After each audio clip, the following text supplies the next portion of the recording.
Yo, what's good, chat? Yo, yo. How we doing, man? How we doing? How y'all doing, gang? How we all doing?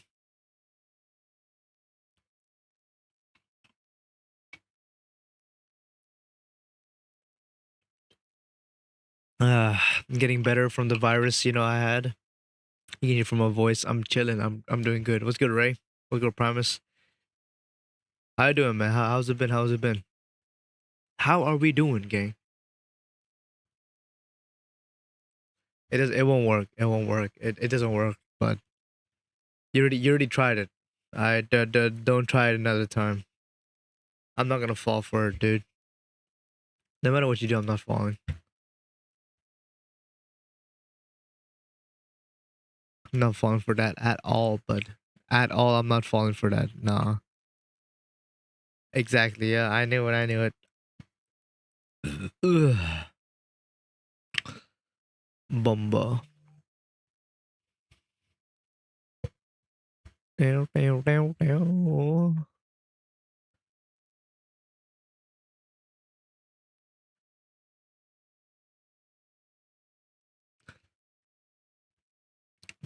I know, buddy.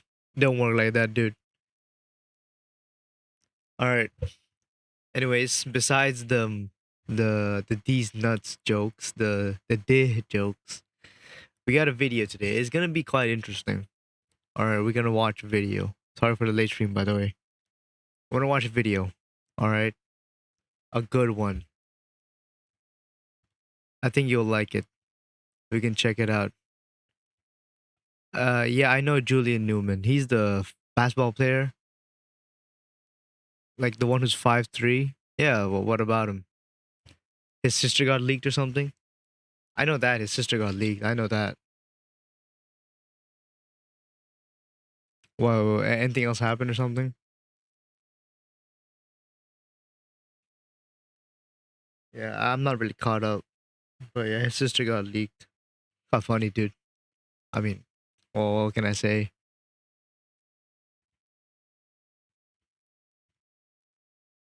I'm a gooner for knowing this, says you.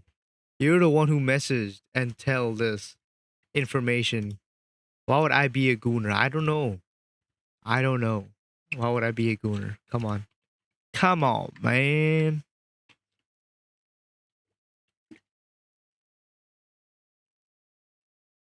Alright. Let's watch the vid. I have 4 more subscribers away from 200, bro. Let's get this done. His dad, yeah, his dad is an interesting guy. It's not like LeVar Ball, bro. Like, I'm sure both of them are chilling. But damn, bro, LeVar Ball, he has 3 W's, gang. He got 3 dubs, so what can you say? 3 W's, man. LeVar Ball. He really is winning like that. Alright, let's watch the vid. I think you'll like this one, I promise. The world's deadliest company. I don't know what the deadliest company is. I do want to know what is the world's best company as well. And that's actually subjective. It depends. Not gonna lie, it depends what the world's best company is. The deadliest is I also don't know. So yeah, but I feel like it's kind of subjective though. Like best in what and deadliest in what sense, right? Unless this video clearly summarizes everything, right? So yeah.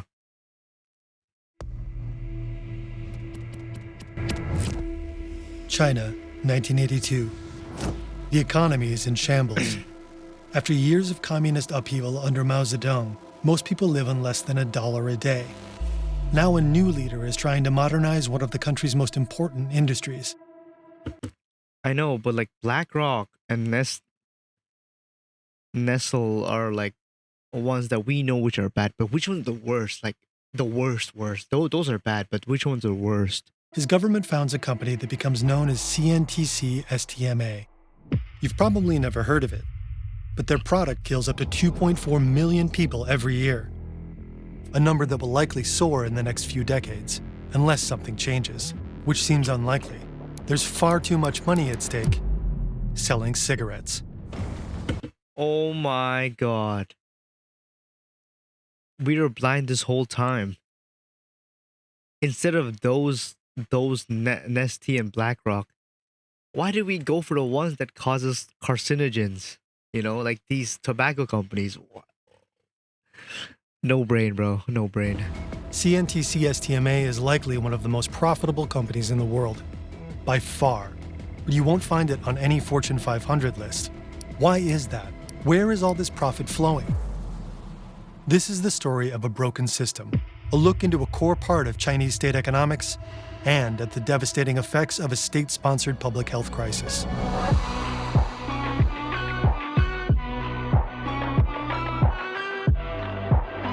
Like massive production, bro. It's insane. Let's get to the vid. With journalists from The Examination, and is based in their phenomenal original reporting.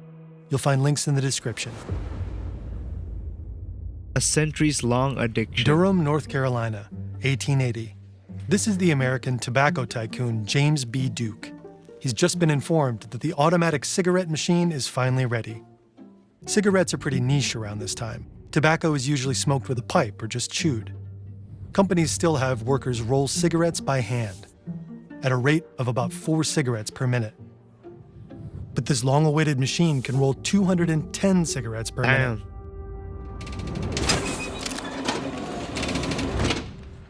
It'll make James Duke cartoonishly rich, and it plays a big role in hooking millions on tobacco.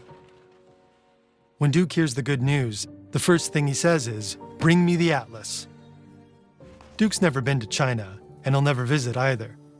All he cares about is that it has 430 million people. At the time, it's the most populated country on Earth. Really? That is where we're going to sell cigarettes, he says. Okay. He's told that Chinese people don't smoke cigarettes. Of course. But he isn't worried. They can learn. Damn. And he's right. His company, British American Tobacco, will become enormously successful in China. At the time, not many American businesses make money on Chinese soil, but British American cigarettes catch on like wildfire. Within a few short years, China is buying billions per year. Damn. Chinese tobacco companies can't keep up. British American Tobacco squeezes out more than 20 Chinese cigarette companies and goes on to dominate the market for 50 years. Then the communists take power in 1949. By then, China's love of tobacco runs deep. Smoking has become a big part of Chinese culture. Chairman Mao is a notorious chain smoker. He famously favors British American Tobacco's State Express 555s. He'll later switch to a domestic brand packaged in patriotic red, embossed with the gate of the Heavenly Palace. Mao's doctor once advised him to quit, but he waved it off and said, "Smoking is also a form of deep breathing exercise." Oh, hell no, bro. This guy's a full addict.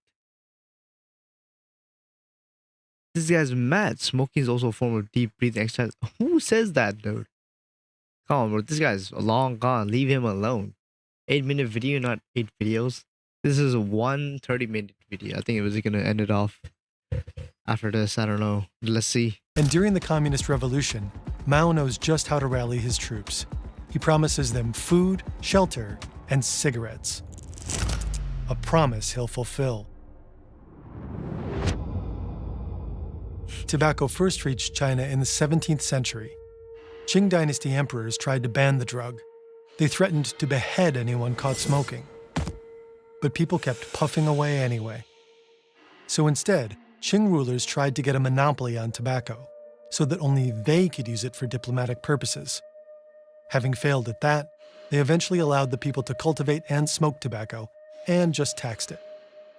That brought in tons of money for the imperial court and created a livelihood for millions. In other words, China's been a nation of tobacco lovers for a long time. But smoking habits reach a whole new level. So the only way to probably overthrow this type of system is probably create something that's even stronger than the one that the US people created, right? Like something crazy. You're probably like hallucinating or something, you know, like smoking that thing. Probably that. After the Communist Revolution, when the new regime successfully nationalizes the tobacco industry. All foreign tobacco companies are banned. Mao places all the remaining private companies under government control. And his successor, Deng Xiaoping, also a chain smoker, consolidates those companies into one state-controlled monopoly. By 1996, 4 decades after the revolution, China is smoking 4 times as many cigarettes, a number that's been growing almost continuously ever since. Speaking of growing numbers, more and more people choose Udu to grow their business, over 15 million to be precise. But why?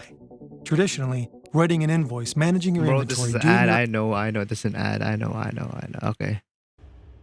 Lighting up for the motherland. Today, every 5th person in China smokes, over 300 million people. Send it and I'll check it out later after this. And tobacco is the country's most socially sanctioned addiction. Fancy cigarettes are a go-to gift for formal occasions. When you travel, people expect that you bring home cigarettes from your destination. And if someone offers you a cigarette, a lot of people would judge you if you turned it down. It's still common for doctors and high-profile politicians to smoke. Is it a short or is it like a short video, like 8 minutes or something? If it's a short, I'll watch it. But if it's a short video, then I'm not gonna watch it. China has about 1/5 the world's population, but buys nearly half of the world's cigarettes, about 2.4 trillion per year. Stacked on top of each other, this year's worth of 8 minutes. That's too long, bro. After this. Chinese cigarettes would reach from your house to the sun, with a few million kilometers to spare. And nearly all of the cigarettes they buy are produced and sold by one company. CNTC STMA, also known as China Tobacco, is the world's largest cigarette manufacturer. Each year, they make more than 4 times as many cigarettes as the next biggest tobacco company, which is Philip Morris, the people who make Marlboro. It's also 100% owned by the Chinese government, and it's part of this super ministry within the Chinese government called the Ministry of Industry and Information Technology. This is Jason McClure, a journalist who has investigated China Tobacco for years. China Tobacco is a legal monopoly in China, and it has 19 different cigarette-making subsidiaries. It's authorized to control all aspects of production and distribution, from plantation to manufacture to import and export. Together, they control more than 97% of China's cigarette market. This powerful monopoly funneled over $223 billion in profits and taxes into the Chinese treasury in 2024. Damn. That's almost $100 billion more than Apple's total profit before taxes in that year. And all of this money flows directly to the government. The biggest tobacco company in the world is the Chinese government. One part. Oh my god. So like you're telling me they can like fully just control everything. It's madness. That's insane. What? I thought it was a company, but it's a goddamn government? Hell no. Part of it at least, which means that the more the Chinese population smokes, the richer the state becomes. I think so. In fact, China receives more money from tobacco than Saudi Arabia does from oil. So in 2023, it was somewhere between 6 and 7% of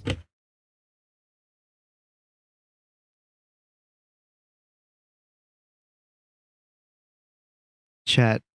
He said it. Okay. Is that doing okay, yeah. the central government of China's revenue came from China Tobacco's profits or taxes paid by China Tobacco. Now, to put that in context, that's about the equivalent of China's entire defense budget in 2023. Total. So China's war and tobacco is the same. It's the same. The budget. I mean, the budget. That's insane, dude. In other words, China could finance their vast military with cigarettes. Inside the country, this isn't exactly a secret. Chinese smokers often joke about it. When they light up, they'll say they're helping the country build warships. Every puff is patriotic. What? But China Tobacco isn't just the producer of cigarettes. It's also the country's tobacco regulator. Officially, it's Exactly. That's how much money they making, bro. Oh my god. also supposed to get the country's smoking habit under control. The tobacco executives are literally inside the room where the decisions are being made about tobacco control. I found it, and I just put it in my watch later list. So watching it now. And about public health policy. When it comes to the size and the display of cigarette warning labels, when it comes to whether or not cities should ban smoking in restaurants or public places, China Tobacco is able to be in the room where the decisions are made. And the money, the $200 billion a year that the government receives in revenue from the company, explains their influence. Tobacco makes so much money, the government has fewer reasons to crack down on it the way it might other dangerous consumer products. All this presents a huge conflict of interest. Kind of like if you're I gotta be fair to myself as well, because this is gonna be uploaded on YouTube, so yeah. dealer were also your doctor and a DEA agent. Collateral lung damage. And here's where things get mind-boggling. Not only is China Tobacco one of the biggest and most profitable companies in the world, Sorry about it. there's also a good case it's the deadliest. The World Health Organization and other researchers try to measure how much sickness and death each year is caused by economic activity, often by legal companies doing business in ways that happen to sicken or kill people over time. In many countries, there's a huge spike in deaths from That's what I feel like. I feel like McDonald's might be the world's deadliest. That's what I thought. McDonald's, it's a secret killer, bro. It's diabetes, but apparently it's cigarettes, bro. Goddamn. diabetes and heart attacks linked to obesity. This is a direct result of people consuming more sugary drinks and eating more ultra-processed food, often marketed and sold by large corporations.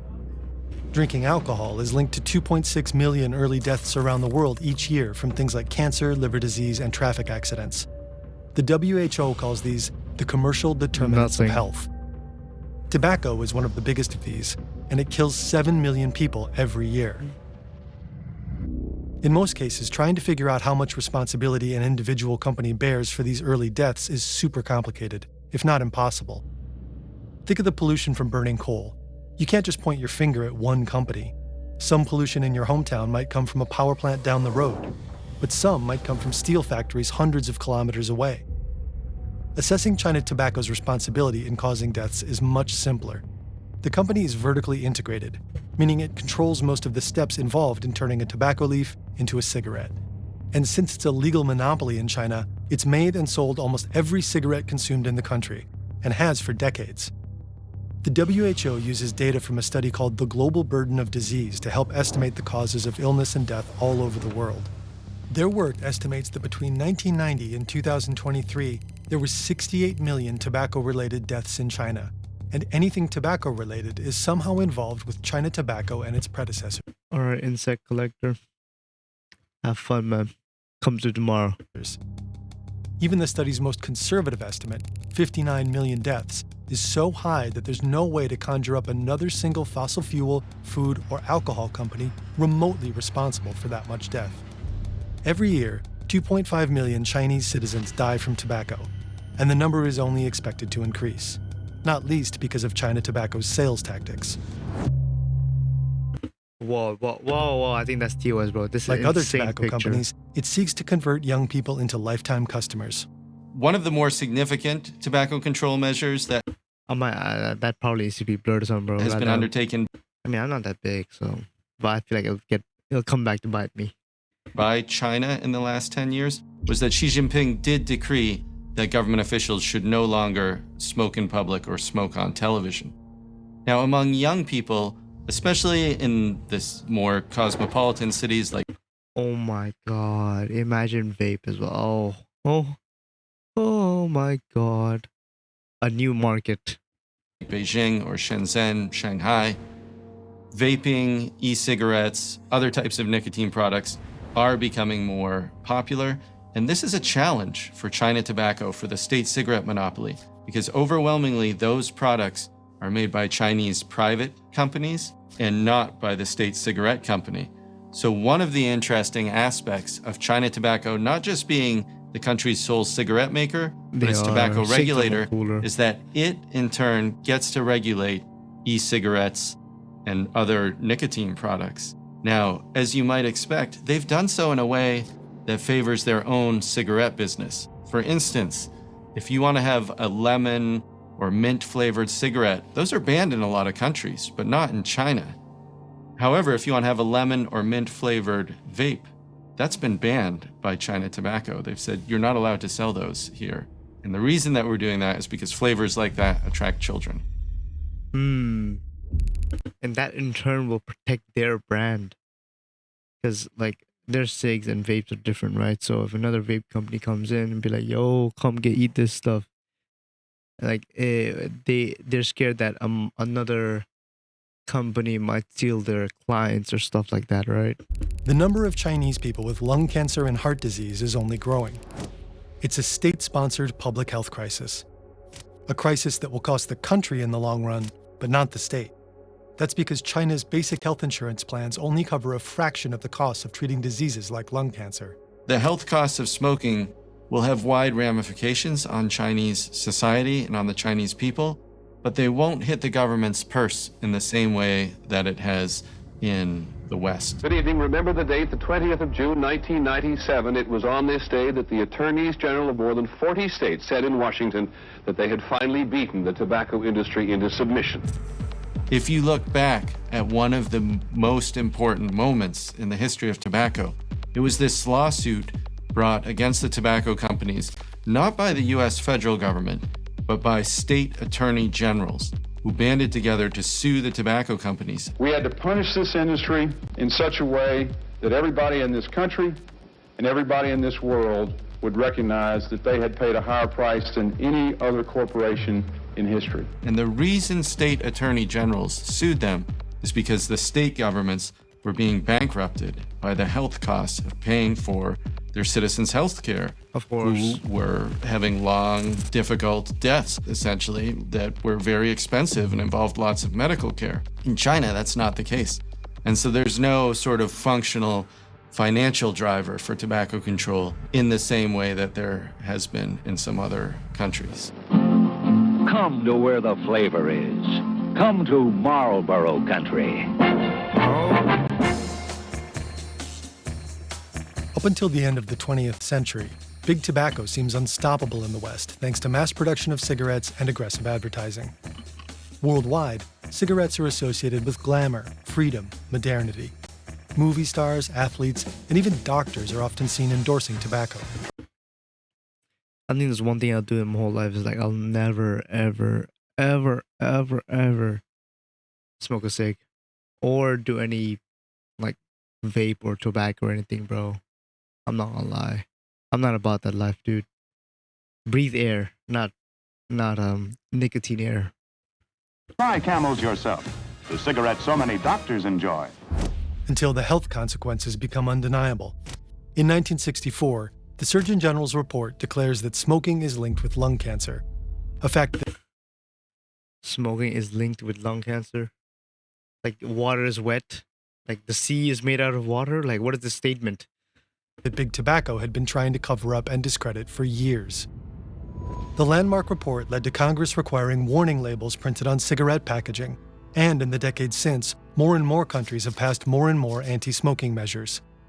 In the United States and other countries, high taxes on tobacco and public awareness of its health hazards led to dramatic shifts in attitudes towards smoking and a steady global decrease in consumption.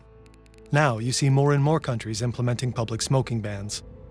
If you can't smoke in a restaurant, if you can't smoke in a bar, if you can't smoke in a cafe, all of a sudden, your friends are inside having a good time, eating, drinking. If you're the smoker, you're outside by yourself on a street corner.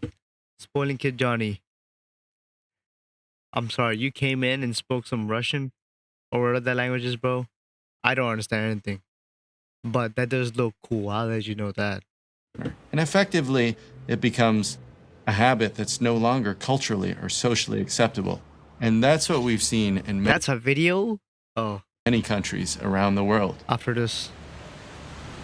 But what happened in China is different. China did not fulfill that commitment to pass a smoking ban in public places. In 2016 and 2017, Xi Jinping tried, and effectively, it was stopped by China Tobacco.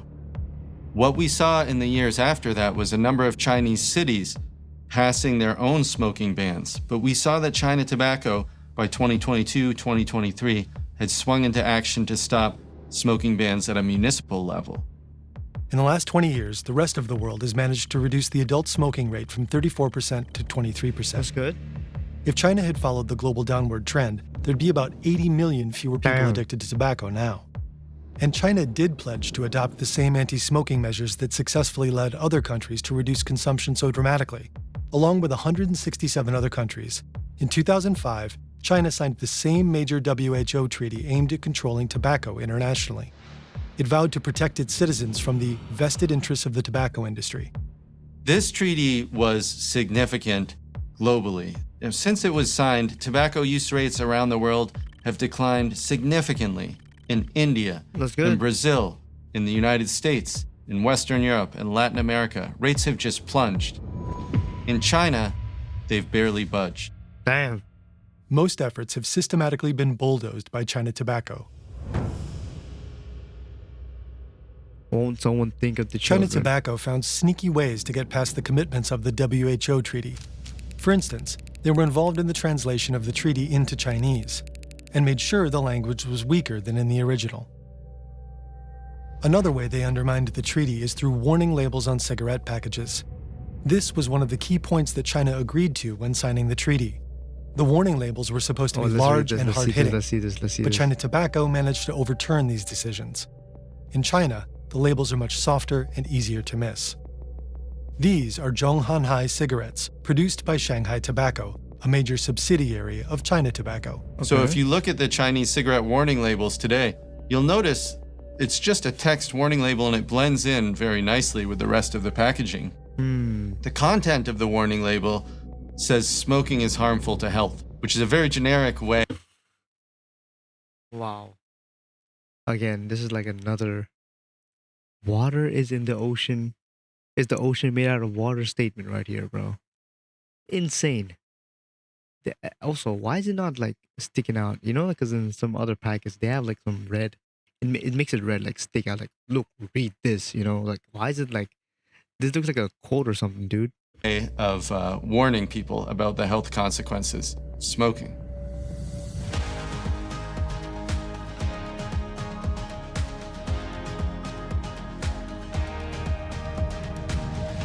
Zhongnanhai cigarettes were smoked by the characters on a popular TV show called Struggle, kind of like a Chinese version of Friends. Around 2007, it became the go-to cigarette for young people living in big cities.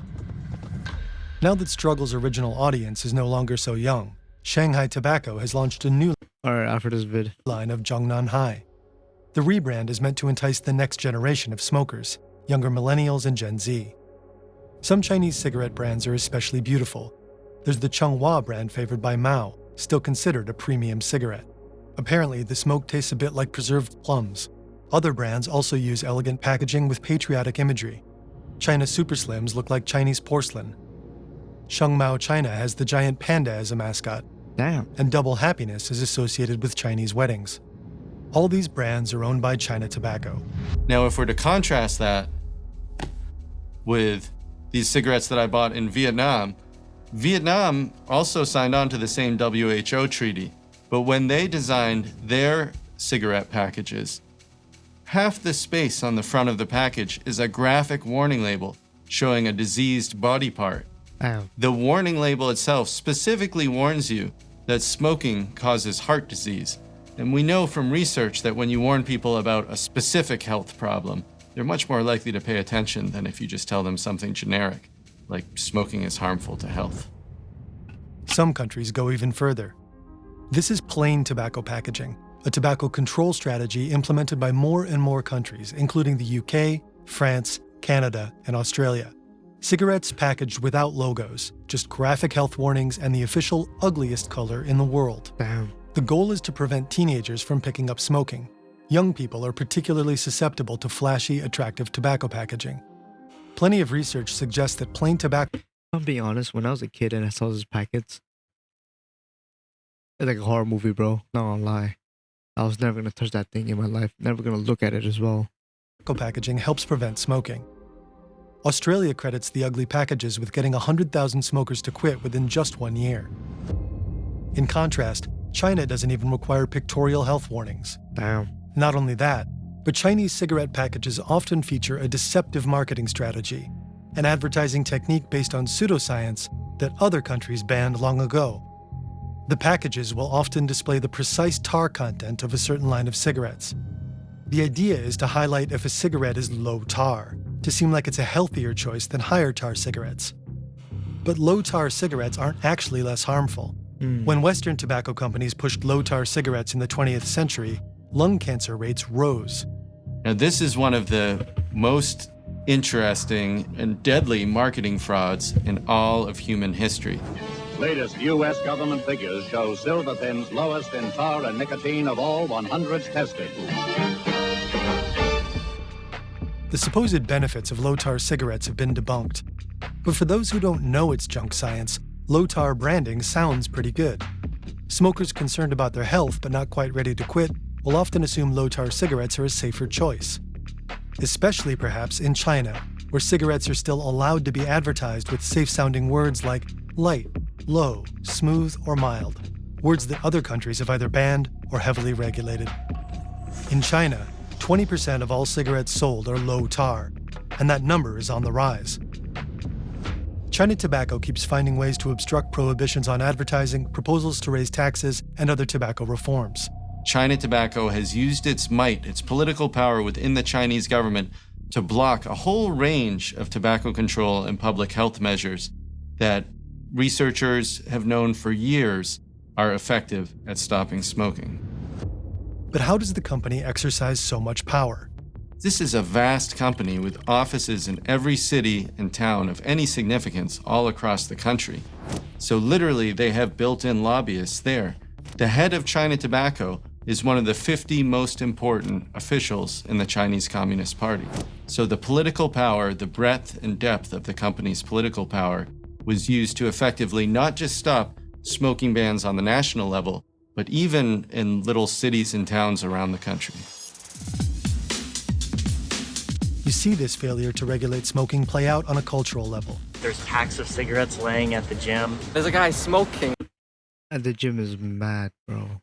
The gym is where you see the least amount of cigarettes. When you telling me there's a cig there, hell nah. In the rubbish bin, dude. In the elevator. The warning labels were written in English, which is as bizarre in China as it would be for the warning labels in Canada to be written in Chinese. 50-year-old Chinese man runs marathons, smoking 42 cigarettes. Many Chinese people consider it a lost cause to even try. This guy is smoking inside. This is against the law. This is China. Over the last 60 years, global smoking rates have mostly fallen. Taxes, warnings, and bans worked. And the 2005 WHO treaty is credited with being crucial in curbing big tobacco's power. Not in China. Oh, where there's smoke. So, can anything be done? Or are the health consequences unavoidable if a state is financially dependent on a deadly industry? State involvement in the tobacco industry doesn't necessarily mean that smoking rates will remain high or that tobacco control policies will be undermined. There are more than a dozen other countries around the world where the government still owns a major stake in a tobacco company. And there are plenty of countries where the tobacco industry is entirely in private hands and have smoking rates that are higher than China. That includes Indonesia, Turkey, and some others. So there's nothing inherently wrong with the government having a role in the tobacco industry. It's just that in China, the government hasn't managed the conflicts of interest that come with being in the tobacco business and also being in charge of public health as well as they could have. In other countries, in Thailand, for example, smoking rates have dropped dramatically over the last 20 years, even though the government is one of the largest cigarette makers there. So clearly there are ways that China's state ownership of a cigarette company could be accommodated, but China just hasn't done the work to implement this. And now, because the company is so large and so powerful and makes so much money, making those changes has become very, very difficult. And the company isn't done growing. China Tobacco would like to sell more cigarettes overseas, and its exports have been increasing. It has investments in tobacco companies or Am I busy? No, I'm watching this video right now. Joint ventures in a number of other countries, primarily in Asia. China is investing more in Africa and other places. China Tobacco is looking to follow suit, to sell cigarettes in new places, develop markets, and also to buy tobacco leaf from other companies. So I think in the future, we'll see that it is becoming an increasingly global company China Tobacco already exports their products to 125 countries on 5 continents. Pushing its cigarettes onto other nations is part of China's Belt and Road Initiative, their global infrastructure expansion. And it isn't always legal. In countries with no legal market for their cigarettes, China Tobacco operates through a convoluted network of subsidiaries. They hide behind shell companies and often work with smugglers to flood countries with their products. Still, the main market is domestic. China Tobacco takes great pains to gain favor with the public by investing in social products, like sponsoring elementary schools in rural, low-income provinces. More than 100 tobacco schools are said to exist. Some are explicitly named after cigarette brands. It's like sending your kid to Lucky Strike Elementary. You can send it and I'll check it out later. Some even have signs on the walls that say, "Genius is from hard work, tobacco helps you excel." Plenty. What is this? Even in school, they be saying this, bro. Imagine you're a kid saying, like, oh, Jesus from hard work, yes. And then you see tobacco helps you excel. I need it now. It'll be like a psycho or something, bro. Many of people in China are outraged by this and other predatory practices of the tobacco industry. But lately, it's become even harder to combat China Tobacco's influence. Starting around 2017, 2018, things started to change. And they didn't just change around tobacco control. China started to become a much more authoritarian place. Xi Jinping, as we know, ended the tradition of staying in power for only 2 terms. And a whole array of sort of civil society functions began to disappear in China. And civil society groups and advocacy groups that were once tolerated, all of a sudden were no longer tolerated. And interestingly, that even happened in tobacco control, an area that you would think is absolutely non-political. And so where previously you had lawyers taking China Tobacco to court, you had tobacco control groups being very outspoken in the press and in public forums about the company's harmful role in Chinese society, all of a sudden they're silenced. And that is a direct consequence of the rising authoritarianism in China that's taken place over the last 7-8 years. Well, given all of that, do you see any realistic path for reducing smoking in China? China's government has become so centralized that the one person who could have a significant impact on China's smoking rates right now is only Xi Jinping. Exactly. However, I think over the course of time, in the years and decades to come, as China opens up more to the world, as its population becomes more educated, and as habits change, I think fewer and fewer young people will be smokers in the future. Nice. And so I think there is some reason for optimism that 20 years from now, 30 years from now, smoking will be much less of an issue in China. The problem is that in the short to medium term, the outlook doesn't look very bright, and there aren't effectively civil society organizations or other checks on the power of this company within China. Damn, that's lit video. Fern always makes the good videos, bro. Hi, Fern. Probably won't see the but at 12-minute mark. You said there was a 68 million tobacco-related deaths. Pretty graphic shows 68 billion. Ooh. Damn. That's good. Post this later. I'm not eating right now. Something I would say, bro. Nah, man. This video's lit. But one thing I would for sure do is I'll probably never ever promote smoking in my life. Never do that. Don't drink. Don't smoke. Don't do any of that. Stay away from the drugs, kids. And the liquor. And the ganja. Hey, but that was lit though. Let's check y'all's stuff out. So, I'm getting spammed by the video. Let's see, dude. Spoiling kid Johnny. Alright, let's see what is this about. Better not be beans again.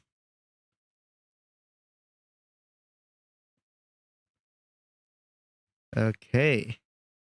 Another eatery video. I see. What's good, LeBron? Hey now, hey wow, here's how. Come and read between the lines. Come on.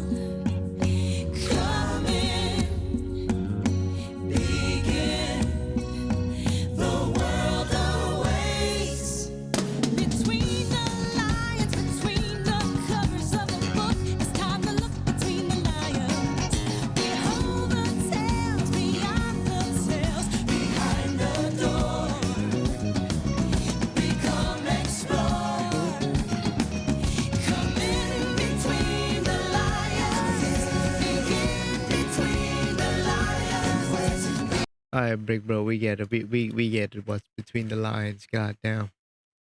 Little kid Johnny never managed to, like, what's it called? You never managed to disappoint. Always hitting with something new. You always have something for me, huh? India Secret Heaven and India video. Okay. Let's skim through this. 23 minutes. Oh, bro, it's not in English? Dude. Travel vlog. Let's check it out. I know, man. You're him, spoiling kid. You always come through at clutch times. Just imagine what heaven would look like. ये सोचकर को कुदरत के और जगह पे बैठ Oh, this is beautiful as hell though. What the hell, low key? Can you give me a good view? Yo, look at this. Amazing. Amazing views. Let me see this as well. Oh my goodness. Panchakuli. Kwamon. I mean, if it's part of the Himalayas, bro, this is like too much, bro. Every mountain is tall anyway, it doesn't matter.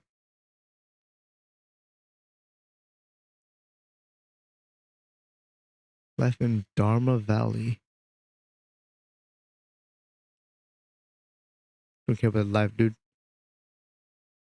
Culture. Damn. Cracks in mountains. Breakfast with local family. Oh, wow. This is a money shot right here. Yeah. That's why. And reading his caption, bro. Loki, I don't have enough energy today to read captions, gang. I'm feeling like my back is hurting. I'm out at this point. You get me? Look at this is a money shot right here. Look at that. Amazing views. Superb.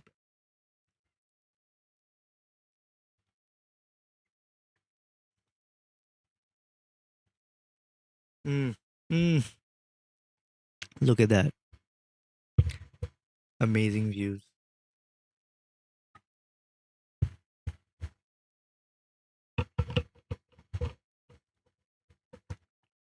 That was good. The views was amazing. It was too good, man. Too good to be true. Why is that purple heart so big? I don't know, bro. I don't know. I'm too a monkey brain for that.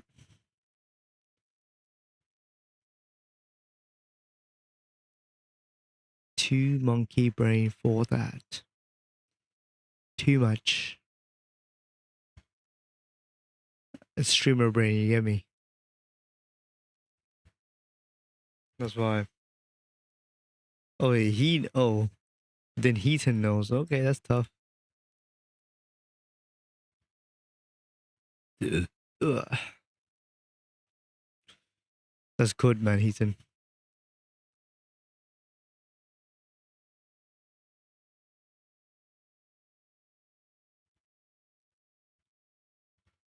Communicates by barking and grunting. The Whitaker family has existed for a long time, but how it all started is simply mind-boggling. Twin brothers Henry and John Whitaker each had a child, John and Gracie, who ultimately decided.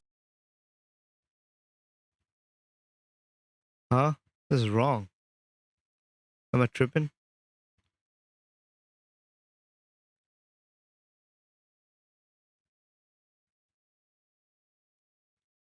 I must be tripping, dude. Right here. The most inbred family in America communicates by barking and grunting. The Whitaker family has existed for a long time, but how it all started is simply mind-boggling. Twin brothers Henry and John Whitaker each had a child, John and Gracie, who ultimately decided to get married, and together they had as many. Every new level of success becomes the minimum. As 15 children. Later, it also turned out that one of these twin brothers, John, had conceived Gracie with his own cousin. It's crazy. It is believed that due to genetic defects, many of the children did not survive to adulthood. Those who did survive faced heart attacks and suffer from severe mental illnesses, including severe level 3 3. Autism, which deprives them of the ability to communicate with words. At the moment, only 3 people remain from this family, and they live in terrible conditions. This is why the most inbred family.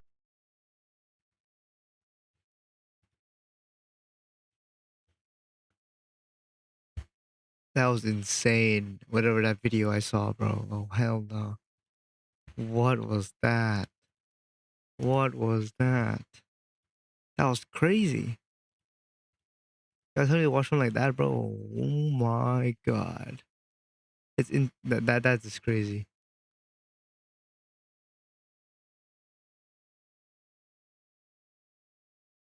Insanity.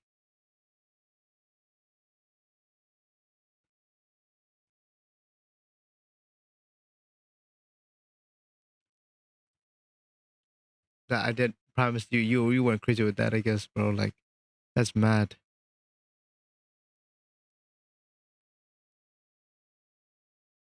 All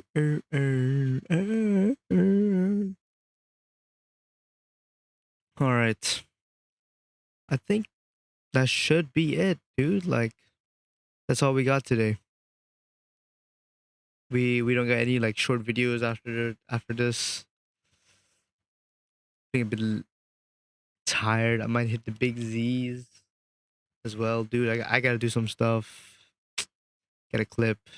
Yeah. Sorry for the quick stream today. Just one video. I promise I'll make up for it. I got plenty of videos ready. I'll keep finding more for sure. But yeah, this was a long video. And yeah, man, hey. Come to tomorrow, promise. 6, 7, 8, 9. Tell a friend to come. Okay. I was about to finish, bro. Alright, but yo, anyways. See you in the next one, man.